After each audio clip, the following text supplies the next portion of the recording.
तो पप्पू ग्रेजुएट हो गया। I have officially graduated from LUMS. और अब करना क्या है ये कोई पता नहीं है। मतलब आज के बाद क्या होना है कोई पता नहीं है। और ये बात मैं आपसे नहीं सोच रहा, ये जब से आखिरी सेमेस्टर शुरू हुआ मैं तब से सोच रहा हूँ। और ये जो अनसर्टेनिटी है ये भी कोई आज की बात नहीं है, ये मैं जब से लम्स गया हूँ तब से चल रही है। मतलब मेरे जितने सीनियर लोग थे उनको मैंने देखा है, वो जॉब मार्केट में जाते थे 80-90 हज़ार पे 1-2 साल में 1-2 लाख रुपए आएगा, उस पर वो खुश हैं। मेरा एक दोस्त है जो जॉब मार्केट में पिछले 2-3 साल से काम कर रहा है। उसको मैंने कहा कि हाँ भाई क्या सीन है, कब तक तेरी सिविक आ रही है? तो कह रहा है ब्रो सिविक तो आज आ जाएगी। मैंने कहा अच्छा आ जाएगी, इतने पैसे जोड़ लिए? कह रहा है नहीं लीज पे आ जाएगी। मुझे तो ये बात समझ आती, अमीर लोग बिजनेसमैन लोग वो 40 लाख की डिग्री करने के बाद कह रहे हैं कि लीज पे गाड़ी लेंगे, बिल्कुल समझ नहीं आती। मैंने इसीलिए अपने 2-3 इंटरव्यू भी फक किए। मुझे उन्होंने इंटरव्यू में कहा कि जी इतने बजे आप इंटरव्यू दें, मैं अपने कामों से ड्राइव पे निकला हुआ था, मैंने इंटरव्यू नहीं दिया, टाइम नहीं था ब्रो। अगले दिन कहते हैं 9:30 दे दो, मैं कभी 9:30 उठता नहीं। 1 लाख की जॉब थी, नहीं उठा गया तो नहीं उठा गया ब्रो। और ये अब से नहीं है, ये बचपन से है, नहीं उठा जाता। इसी तरह एक और जॉब थी, मुझे कहते हैं are you open to relocation, Karachi आएंगे? मैंने कहा ब्रो अपना नेटवर्क है, अपने यार बेली यहाँ पे कैसे जा सकते हैं? मसला है तो जॉब नहीं करनी, नहीं उठा जाता तो नहीं उठा जाता। और ये सुबह ना उठने की बीमारी मुझे कोई आज से नहीं है, ये मुझे बचपन से है। मतलब पूरी स्कूल लाइफ में लेट हुआ और शर्त लगा के लेट हुआ। एक हमारे सर थे, सर नूर मोहम्मद, मुझे लेट वाली लाइन में खड़ा करते थे, हर रोज इधर खड़ा करते थे मुझे। मतलब लेट होना कोई फखर की बात नहीं है, मैं इस पे कोई प्राउड फील नहीं करता, लेकिन नहीं उठा जाता था यार, क्या कर सकते हैं, मतलब मजबूरी समझ लें। और मेरे टीचर्स को मुझसे ये इशू था, 1 क्लास से लेकर 10 क्लास तक ये इशू था, all through the school. Many teachers tried कि इसमें कोई चेंज आ जाए, ये चीज़ों को हमारे तरीके से करने लग जाए, सीरियस हो जाए लाइफ में, बट विद नो रिजल्ट्स। मतलब ऐसा नहीं कि उन्होंने कोशिश नहीं की, आई थिंक उनकी गुड इंटेंशंस थी और उन्होंने मुझे अपनी तरफ से सजाएं भी दी हैं। यहाँ सज़ा मिली है मुझे, यहाँ सज़ा मिली है मुझे, और काउंटलेस टाइम्स हाथ ऊपर, फ्रॉक जंप्स, ग्राउंड के चक्कर वगैरह वगैरह, लेकिन बदलाव कोई बदलाव नहीं। जैसा एटीट्यूड था वैसे ही रहा। मतलब बहुत से टीचर्स ने कई दफ़ा कोशिश की कि लड़का सुधर जाए, इसमें बेहतरी आ जाए, ये ऐसे कर ले, ये वैसे कर ले, कोई तब्दीली नहीं आई, बदल कोई नहीं सका। मुझे पता था I was born to stand out.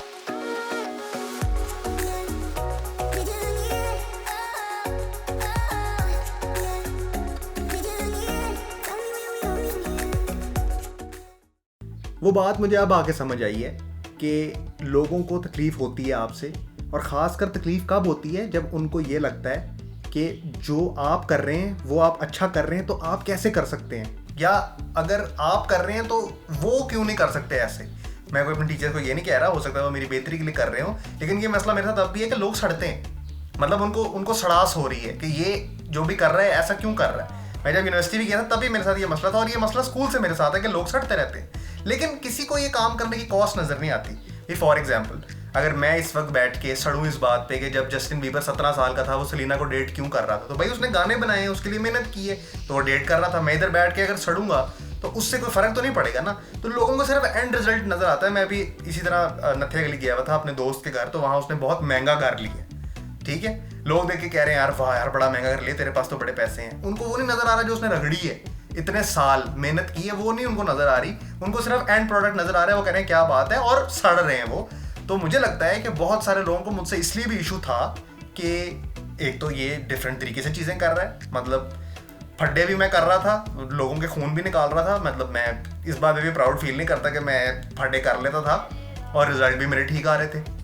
तो तकलीफ होनी बनती है, और मुझे लगता है वही नज़र आ रही थी। कोशिश वो करते रहे, उन्होंने 10-12 साल कोशिश की, कुछ नहीं बना, तो बदलाव तो नहीं आ रहा था।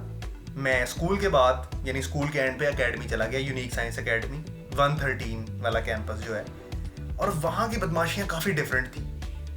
अब वहाँ पे मेरा एक दोस्त बन गया, उसने मुझे ख़राब किया या मैंने उसको ख़राब किया ये पता नहीं, लेकिन ये मुझे पता है कि दोनों ने मिल के एक दूसरे। 1 मिनट, तूने मुझे ख़राब किया, तूने मुझे ख़राब किया, तूने मुझे यार रिकॉर्डिंग हो रही है, तूने मुझे ख़राब किया। ब्रो मुझे कभी नहीं पता था कि मिस से ये भी पूछते हैं कि रैबिट की, फीमेल रैबिट की, मतलब क्या सवाल था भाई वो कि उसका यूरिनरी ट्रैक और बर्थ ट्रैक सेम होता है? यार तो एक जेन्युइन सवाल था भाई, था, लेकिन ये नहीं पूछते यार। क्यों नहीं पूछते? मुझे प्रिंसिपल ने भी रूम में जब बुला के यही कहा था कि ये बात नहीं पूछते, तो मैंने उसको भी यही कहा था कि मैडम आपके सेपरेट हैं। ब्रो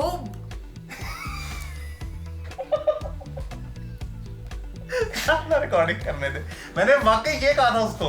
ठीक है भाई। शबाना नहीं, वो दूसरी वाली कौन सी थी? मिस जवेरिया। नहीं, जो प्रिंसिपल थी।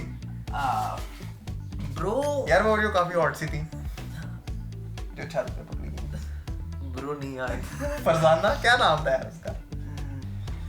खैर उसके मैं वहाँ से निकला, यूनिक चला गया। वहाँ पे मिस शबाना, मिस गुफराना, उनको भी मुझसे ये प्रॉब्लम थी कि ये अपने काम भी कर लेते हैं और पढ़ाई भी कर लेते हैं। कैसे मैनेज हो रहा है ना? मैं वहाँ मार्क्स भी क्रिएट करता रहता था, हमारा गर्दियाँ भी करता रहता था। खैर मैं ये नहीं कह रहा कि टीचर्स ने मुझे कोई डिमोटिवेट किया, मुझे मोटिवेट करते थे, लेकिन वो इस बात पे कहते थे यार तू सीरियस क्यों नहीं है, और मैं बस नहीं होता था। ये एक बात थी। फिर मैं जीसी गया, वहाँ पे मिस बट को मुझसे यही प्रॉब्लम थी, मार्क्स क्रिएट करते करते वो सारे मसले इस तरह ही जिंदगी जीते जीते मैं लम्स पहुँच गया। अब लम्स में जब मैं गया ना, वहाँ पे डिफरेंट सीन था। लम्स में जो लोग थे ना वो डिफरेंट लोग थे, that was a different burger class community, और वो थोड़े सेल्फिश, और वो मैंने कहा यार ये किस तरह के लोग हैं। सो मैंने उन्हीं दिनों में, उस वक्त मैं कंटेंट क्रिएटर नहीं था, मैंने वीडियो बनाई, वो चढ़ गई, और मैं नॉर्मल काम वहाँ पे कर रहा हूँ। वहाँ पे मेरे फैंस जो हैं वो उनकी सोसाइटी के पेजेस से ज़्यादा हैं, और मैं वहाँ पे असिस्टेंट डायरेक्टर के तौर पे काम कर रहा हूँ। कह रहे हैं ये क्या सिस्टम है। खैर मैं people would gossip about me and I get to know about it, and it was a thing to gossip about Ali sir.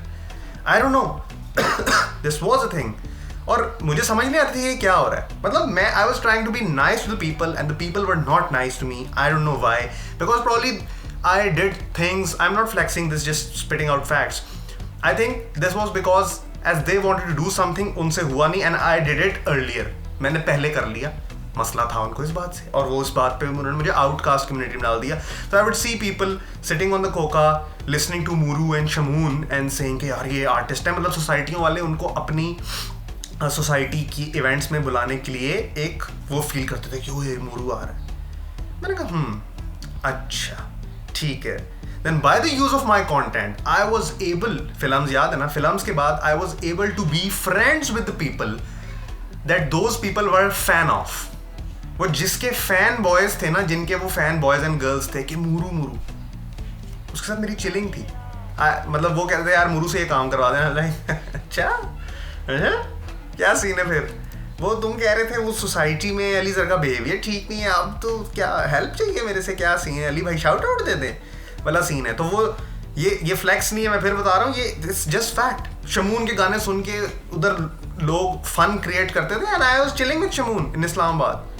That was my thing कि हाँ वो मेरे बॉयज हैं। तो वो अब जो वो थी ना, वो सड़ास वो ज़्यादा डीप हो रही थी। एनीहू लम्स के कुछ साल इस तरह ही गुजरे, मुझे वहाँ पे मैंगो से प्यार भी हो गया, वो वाला वक्त गुजर रहा है। पॉइंट आपको सारी बातें बताने का ये है कि डिफरेंट होना, अलग होना, या जो आप फील कर रहे हो वो करना इज़ फाइन।